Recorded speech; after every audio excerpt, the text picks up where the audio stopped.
আমরা জীবনের এক একটি অধ্যায় পার করে আসি। একসময় ছিল যখন জীবনের জটিলতা বুঝতাম না, সরলতায় বেঁচে থাকতাম, হৃদয়ের গভীর থেকে বিশ্বাস করতাম যে পৃথিবীর কেউ আমাকে ঠকাবে না।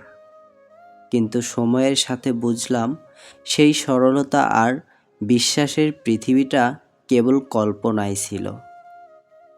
প্রথমবারের মতো যখন ঠকেছি তখন হৃদয়ে একটা দাগ কেটেছিল। উপলব্ধি হলো পৃথিবীতে সবাই ভালো নয়। এখানে মানুষ যেমন ভালো হতে পারে না, তেমনই নিষ্ঠুরও। একটা সময় ছিল যখন আবেগে ভেসে যেতাম। কাউকে ভালোবাসলে নিজের সর্বস্ব দিয়ে ভালোবাসতাম। মনে হতো ভালোবাসায় কোনো ভুল বা দোষ থাকতে পারে না।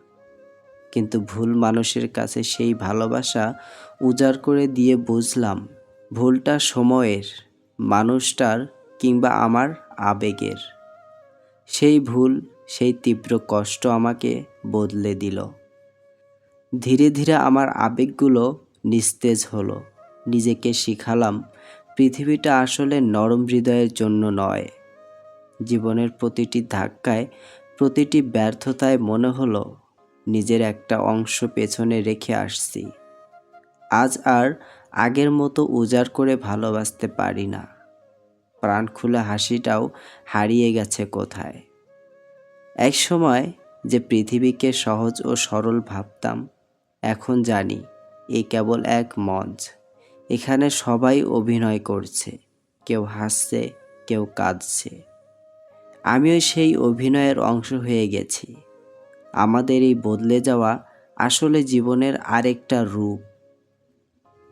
যে যত বেশি ধাক্কা খেয়েছে তত বেশি বদলেছে। প্রতিটি অভিজ্ঞতা আমাদের ভেতরের সরলতাকে একটু একটু করে শুষে নিয়েছে, আর আমরা নিজের অজান্তেই বদলে গেছি। এই বদলে যাওয়ার মাঝেই হয়তো জীবনের আসল অর্থ লুকিয়ে আছে।